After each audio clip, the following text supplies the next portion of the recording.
قصة أصحاب الأخدود.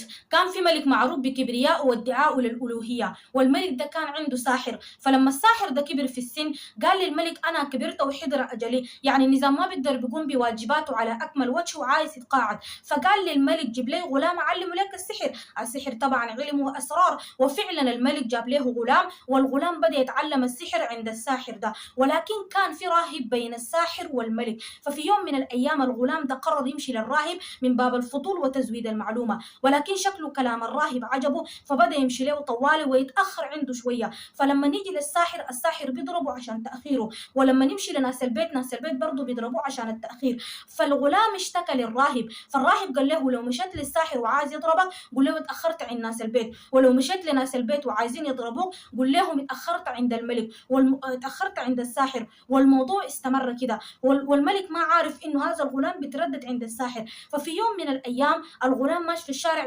ولقى الناس خايفين يقطعوا لانه في دابه كبيره وقفت وقفلت الطريق. فالغلام قال انه دي فرصه يستغلها عشان يعرف انه الصح امر الساحر ولا امر الراهب. فرفع حجر وقال اللهم ان كان امر الراهب احب وارضى اليك من امر الساحر فاقتل هذه الدابه. ورمى الدابه بالحجر، وفعلا الدابه ماتت والناس عبرت. فعرف انه امر الراهب هو الصح، ومشى حكى للراهب الموضوع اللي حصل. والراهب قال له طمأن وقال له انت افضل مني وربنا سبحانه وتعالى بيبتليك، ولكن عليك ان تصبر. وفعلا بقى عنده كرامات هذا الغلام، بقى يبرأ الاكمه والابرص ويشفي المرضى طبعا باذن الله. وكان في جليس بيقعد مع الملك طوالي، وهذا الجليس اعمى. والجليس لما سمع انه الغلام ده بيشفي المرضى طلب منه انه يرد له بصره. فالغلام قال له انا ما بشفي، انما الشافي هو الله سبحانه وتعالى، ولكن انت آمن بالله وأنا أدعو الله سبحانه وتعالى أن يرد لك بصرك. وفعلا هذا الجليس آمن بالله والغلام دعا عليه والبصر رجع. فدخل عليه الملك ولقى الجليس الأعمى ما شاء الله مفتح وبيعاين، فجلس جنبه وسأله قال له من رد عليك بصرك؟ فقام الجليس قال له الله ربي. فقام الملك قال له أنا، يعني لأنه هو مفهم الناس إنه هو الإله، قال له لا الله ربي وربك. فقام الملك غضب وقال له لك رب غيري؟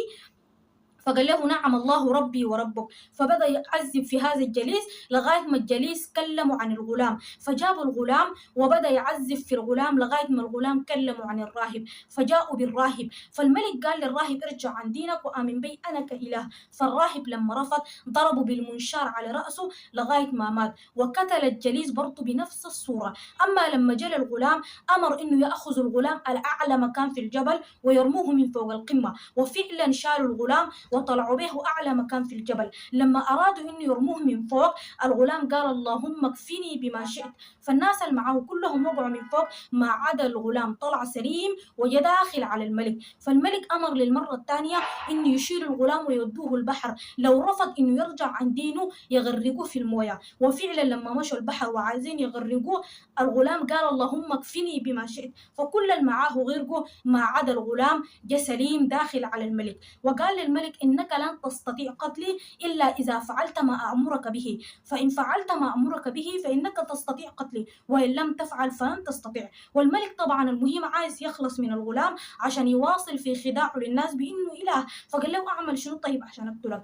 قال له تجمع الناس كلهم على صعيد واحد وتصلبني على جذع وتشيل رمح وتقول بسم الله رب الغلام وترميني بالرمح ده وأنا حاموت. وفعلا الملك عمل نفس الشيء، جمع الناس وصلب الغلام على الجذع وقال بسم الله رب الغلام وقتل وضربه، وفعلا الغلام مات. وفي نفس اللحظة الناس كلهم قالوا آمنا برب الغلام. فالناس اللي حوالين الملك قال له حصل ما كنت تخشاه، يعني أصلا كنت خايف الناس تؤمن وآمنت. فالملك غضب جدا وأمر بأنهم يعملوا أخاديد ويولعوا فيها النيران. والأخاديد طبعا حفر حفر كبيرة ويولعوا عليها النيران. أي شخص رفض يرجع عن دينه بيلقوه في النار ده. وبدأ يلقوا في الناس ولقوا مجموعة كبيرة جدا من الناس. وفي مرأة ما بين الناس وهي مؤمنة جات داخلة وعندها طفل رضيع. لما جات داخلة ترددت إنه تقع في النار وكأنها عايزة ترجع، فطفلها الرضيع قال لها يا أماه أصبري إنك على الحق. ودي كانت قصة أصحاب الأخدود اللي ربنا سبحانه وتعالى قال قتل أصحاب الأخدود النار ذات الوقود إذ هم عليها قعود وهم على ما يفعلون بالمؤمنين شهود.